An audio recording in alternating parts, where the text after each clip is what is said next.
And now, an Envision Financial podcast with Luke Smith on Canberra's 2CC. Once again, we welcome Luke Smith from Envision Financial. G'day, mate. How are you? Are you well? Self? Yeah, no, I'm really well. You haven't got a cold? No, I'm good. Everybody else around here, they're all dying. I was just going to say, I look out through the window in the studio and it looks like, hang on, must be beers at the pub or something. There's no one here. Well, I tell you, I said to somebody earlier this afternoon, I come in and do the shift on Sunday morning when it's basically me here. Yep. It's busier on Sunday mornings than it is out there. I thought the same walking in earlier. It's amazing. Yeah.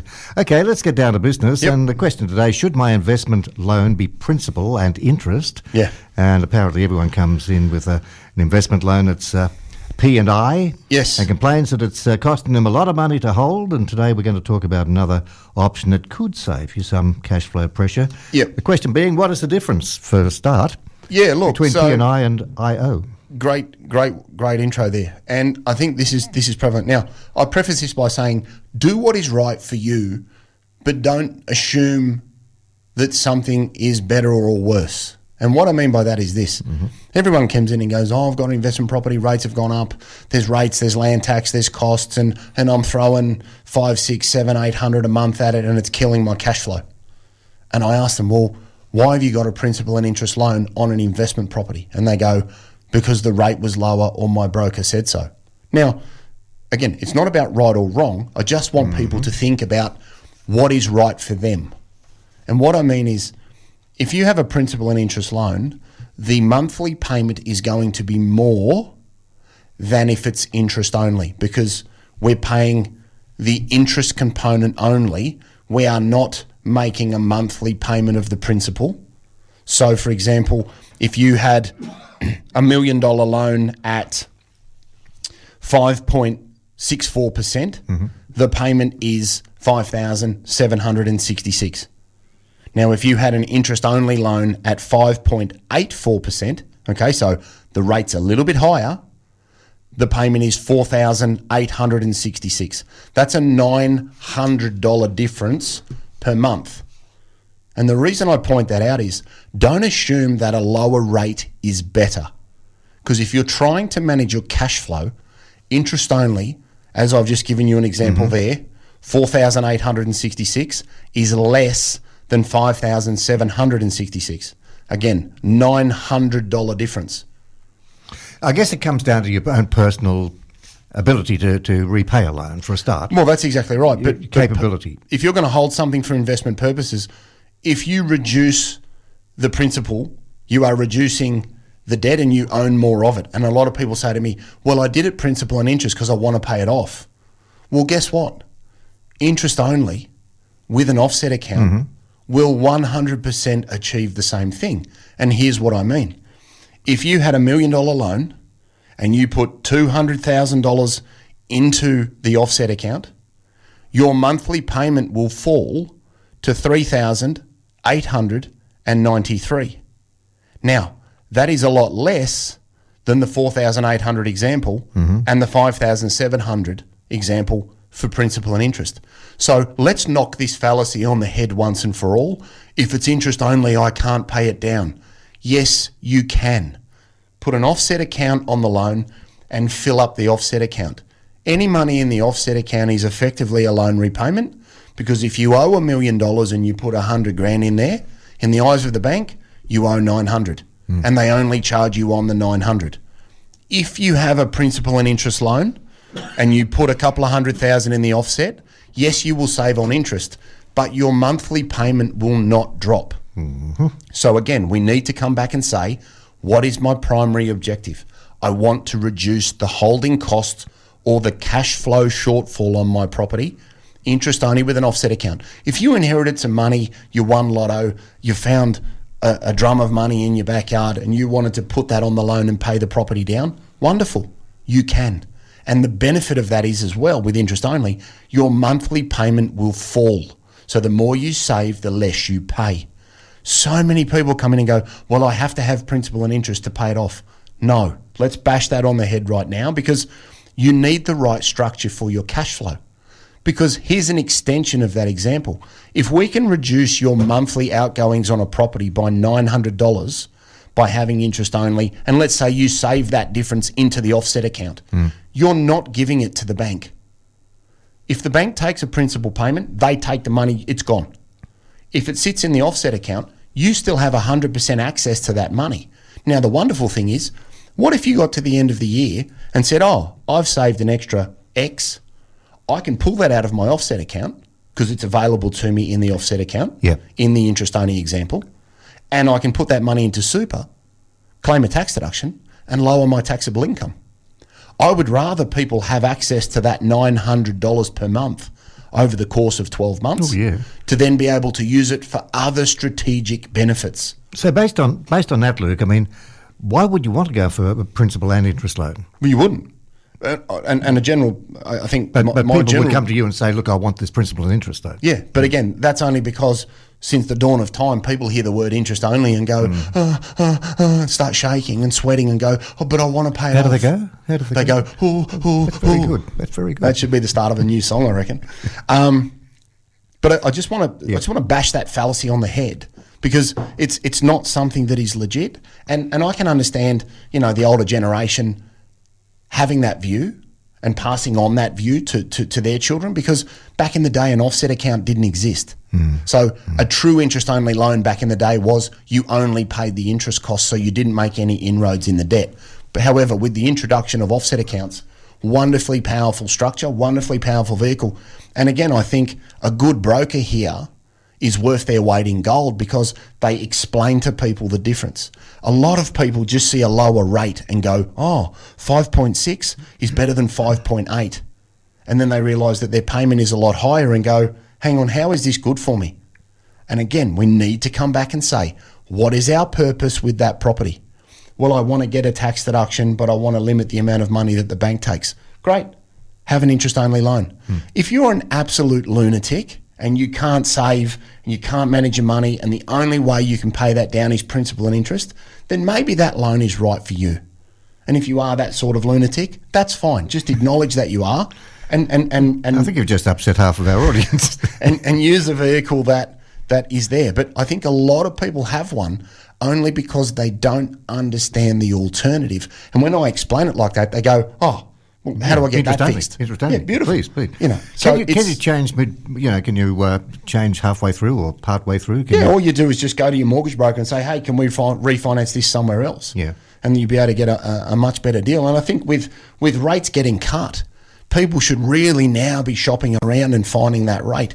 Look, if you don't have a mortgage broker, just bring my office. I can give you the name of 5 or 6 really good ones that will understand exactly what you're going to say, because they've probably done it for me and tons of my clients 1 million times over. So they have a similar view to me, which is why I sort of tried to use this with it. It's very topical at the moment because interest rates have just been cut, and hopefully that gets passed on. And could happen again next month. We could have a few more. So again, this is why it's very topical at the moment to be across the right structure, because it's about managing your cash flow, it's about managing your tax deductions, and not giving the bank any more than you need to, but also having that capacity to pay something off. Because if you've got rent that covers interest and it's neutrally geared, all right, you can leave that property on the shelf for your kids for the next 25 years.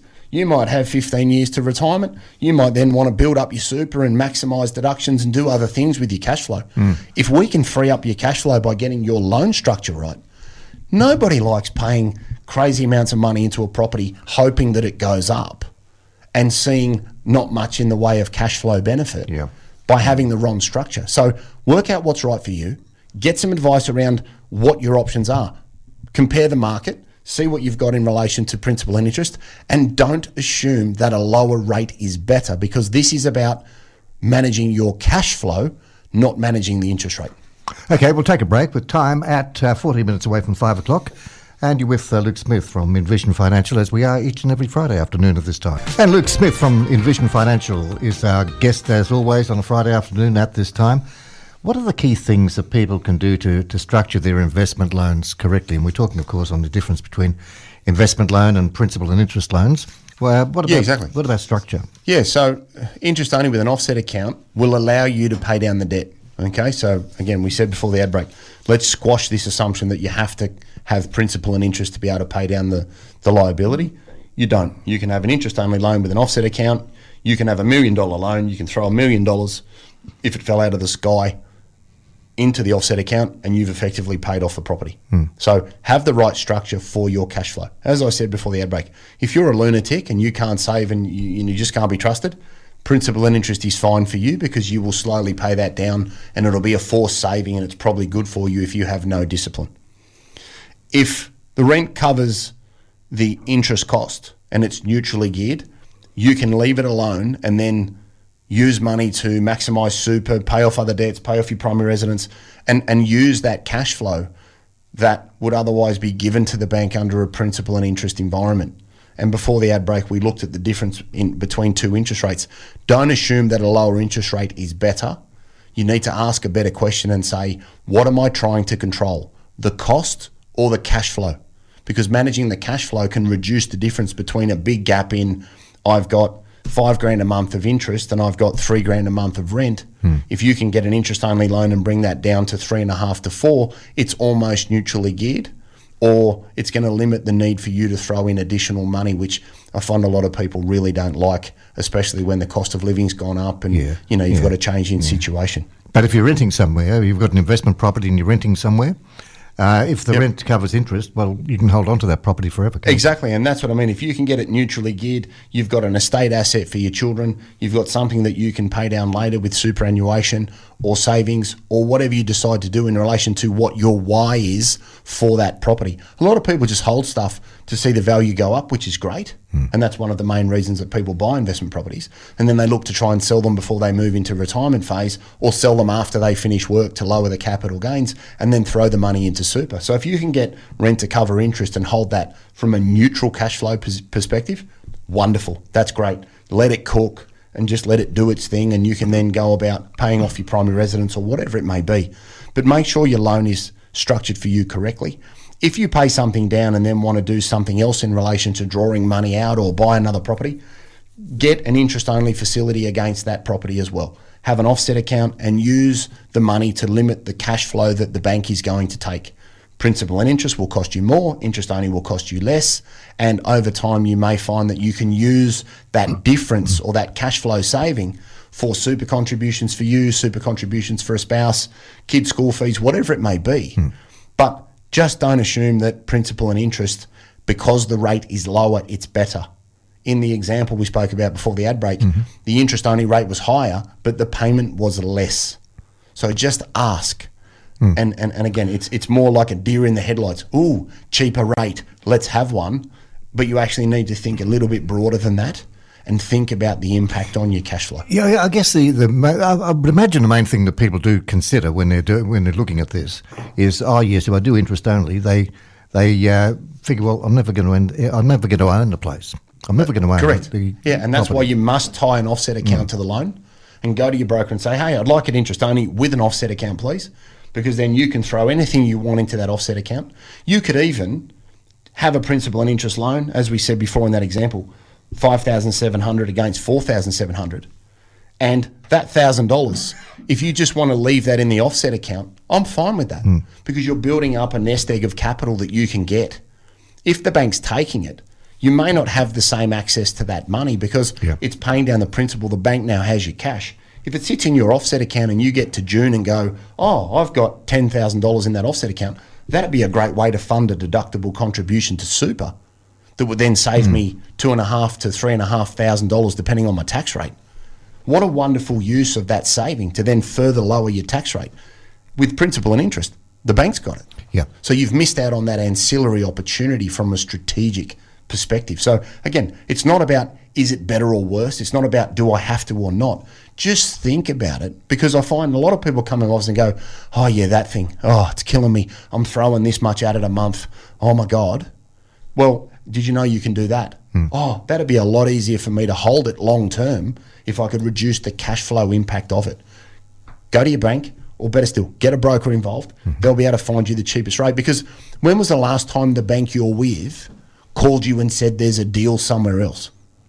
It doesn't happen. Exactly. So, people there go, oh, but I'm with this bank, and, well, they don't care. Yeah. Right? Unless you've got 3 or 4 commas in your loan, which you won't, They don't care what you've got. Yeah. They're not ringing you up. Oh, ANZ's not ringing up going, Westpac have got an amazing deal.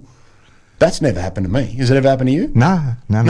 So get a broker involved because they'll know what's sharp. They'll know where you can go. And especially for the self-employed people out there, they'll know a bank that understands your industry. Because a lot of the time as a self-employed person, and it comes to the lending lens that a bank has, you know, you're a terrorist to start with unless you prove otherwise. But different banks have different understandings of different industries. And that's where a broker can add real value to your situation by knowing where your deal can go at a different lender. So you don't waste a ton of time and you get the best outcome and flexibility that you can take advantage of. Okay, let's just let people know where they can get more information. Yeah, so office number 62604749. We've got envisionfinancial.com.au on the internet. We've got the podcast, the Strategy Stacker. Luke Talks Money on iTunes and Spotify. And we've got YouTube, Envision Financial Canberra. We've got a backlog of all the shows. You can watch that on your phone. And all of this type of stuff is in Smart Money Strategy, your ultimate guide to financial planning, available just about everywhere. That it? That's it. You left me with 29 seconds. Okay. I'll just repeat that number. That's 02-6204-749. You're right. I know. It's Friday afternoon. What the hell do you expect? It's all good. Good on you, Luke. Always good to catch up, mate. Enjoy your weekend, and you'll be back with Leon, presumably, next Friday afternoon. Take care, mate. Good to see you. Thanks, mate.